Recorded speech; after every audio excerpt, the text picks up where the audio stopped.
Magandang umaga po sa inyong lahat at narito na yung ating 5 AM update sa binabantayan pa rin nating bagyo na si Bagyong Ramil na may international name na Feng Shen. Ang kanya pong kategorya ay isang tropical storm. At sa ating latest satellite images, makikita po natin ang huling lokasyon ng bagyong si Ramil as of 4 AM ay nasa may katubigan na malapit po sa may Alabat sa Quezon. In particular, nasa may Lopez Bay, yung sentro ng bagyong si Ramil sa mga sandaling ito. Makikita natin malaking bahagi ng Luzon at itong western part ng Kabisayaan ay nakararanas ng mga malalakas na mga pag-ulan at mga pagbugso ng hangin na dulot nga ng bagyong si Ramil. Ang kanyang lakas ngayon ay nasa 65 kilometers per hour malapit sa gitna. Pagbugso naman nasa 90 kilometers per hour. Napansin po natin medyo bumilis na yung bagyo. Nasa 25 kilometers per hour pa kanluran, hilagang kanluran, itong bagyong si Ramil. At narito yung ating latest na track ng bagyong si Ramil. Makikita po natin nasa may area nga po ito ngayon ng Lopez Bay dito sa may area ng Quezon.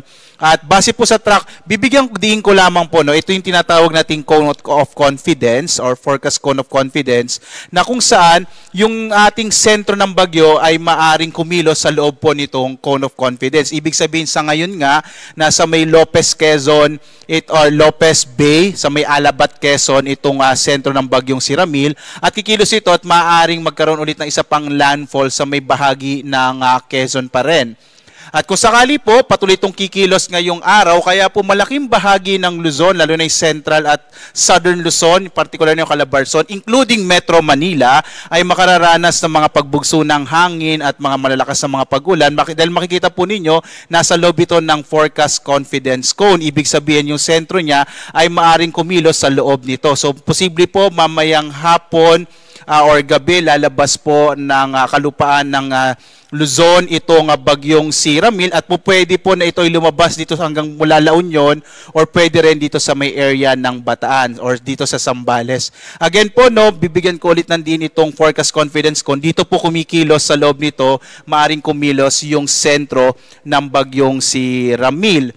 At inaasahan din natin bukas naman ng umaga o hanggang hapon ay maaaring lumabasan ng Philippine Area of Responsibility itong bagyong si Ramil. Kaya inaasahan natin ngayong araw pinakamararanasan ng malaking bahagi ng Central Luzon kasama yung Metro Manila, Southern Luzon, particular na yung Calabarzon, maging bahagi ng Mimaropa at ilang bahagi pa rin ng Bicol Region ang mga malalakas na mga pag-ulan at pagbugso ng hangin nadala ng bagyong si Ramil. As of 5 AM nga po, no, signal number 2 sa southeastern portion ng Quirino, gayon din sa central and southern portions ng Nueva Vizcaya, central and southern portion ng Benguet, central and southern portion nitong La Union, Pangasinan, Aurora, kasama yung Nueva Ecija, Bulacan, Tarlac, Pampanga, northern and central portions ng Zambales. Signal number 2 din sa northern part ng Metro Manila, northern and central portions ng Rizal, northern portion ng Laguna, northern and eastern portions ng Quezon, kasama dyan yung Polillo Islands, Camarines Norte, northwestern portion ng Camarines Sur. Signal number 1 naman sa Cagayan, kasama itong Babuyan Islands, Isabela, nalalabing bahagi ng Quirino at ng Nueva Vizcaya, gayon din ang mga lalawigan ng Apayao, Abra, Kalinga, Mountain Province, Ifugao, nalalabing bahagi ng Benguet, Ilocos Norte, Ilocos Sur, nalalabing bahagi ng La Union at ng Zambales. Gayon din dyan sa amin sa Bataan. Sa nalalabing bahagi po ng Metro Manila, signal number 1 din. Nalalabing bahagi ng Quezon, ng Rizal, ng Laguna. Kasama ang mga lalawigan ng Cavite, Batangas, itong Occidental Mindoro, kasama yung Lubang Islands. Oriental Mindoro, Marinduque, Romblon. Nalalabing bahagi ng Camarines Sur, Catanduanes, Albay, Sorsogon, northern and central portions ng Masbate kasama yung Ticao at Burias Islands. Sa mga lugar kung saan nakataas yung tropical cyclone wind signals number 1 and 2, asahan pa rin natin yung mga malalakas na hangin, mga pagbugso ng hangin na dulot ng bagyong si Ramil. Kaya iba yung pag-iingat po sa mga kababayan natin, lalong-lalo na kung saan nakataas yung tropical cyclone wind signal na inaasahan natin na malalakas na hangin po yung mararanasan nitong mga lugar na ito, itong nasa yellow na lugar po na ito. Samantala naman ay asahan din po natin, bagamat sa mga lugar na walang nakataas sa tropical cyclone wind signal, posible pa rin yung mga pagbugso ng hangin. Ngayong araw sa Cagayan Valley, Masbate, Caluya Islands, Samar, Eastern Samar at Biliran. Bukas naman yung trough o extension ng bagyo ay maaari pa rin magdala ng mga pagbugso ng hangin sa Central Luzon, Metro Manila, Calabarzon, Marinduque, Camarines Norte, Camarines Sur at Catanduanes.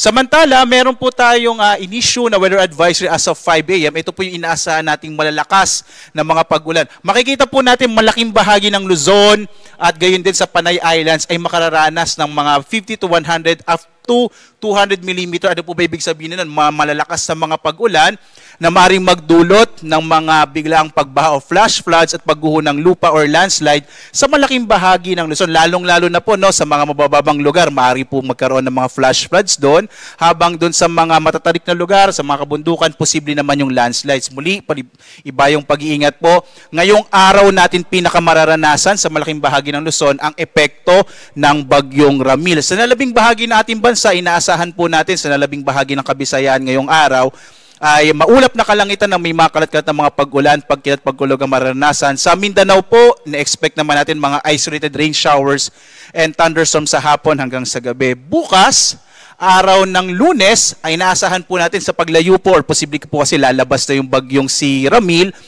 Yung mga kaulapan na dala na lamang nito ay maaaring magdala ng mga kalat-kalat na mga pag-ulan sa bahagi ng La Union, Pangasinan at Zambales, so maaari pa rin po makaranas sa mga malalakas na mga pag-ulan, yung mga lalawigan sa western section ng Central Luzon at ng Ilocos Region. So, ini-expect po natin bukas, posibleng malaking bahagi ng Luzon ay makararanas na lamang ng maulap na kalangitan at mababawasan na yung mga malalakas sa mga pag-ulan, lalo't papalabas na po by tomorrow ang bagyong si Ramil.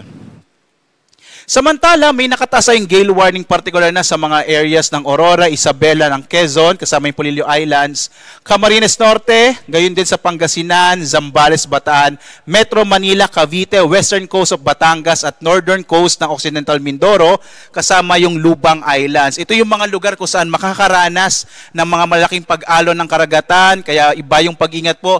Pinapayuhan ng Pag-asa ang mga maliliit na sakyang pandagat, maliliit na mga bangka na huwag mo nang pumalaot sa mga nabanggit po na mga baybayin ng ating bansa dahil inaasahan natin magiging maalon yung karagatan dulot ng mga hanging dala ng bagyong si Ramil.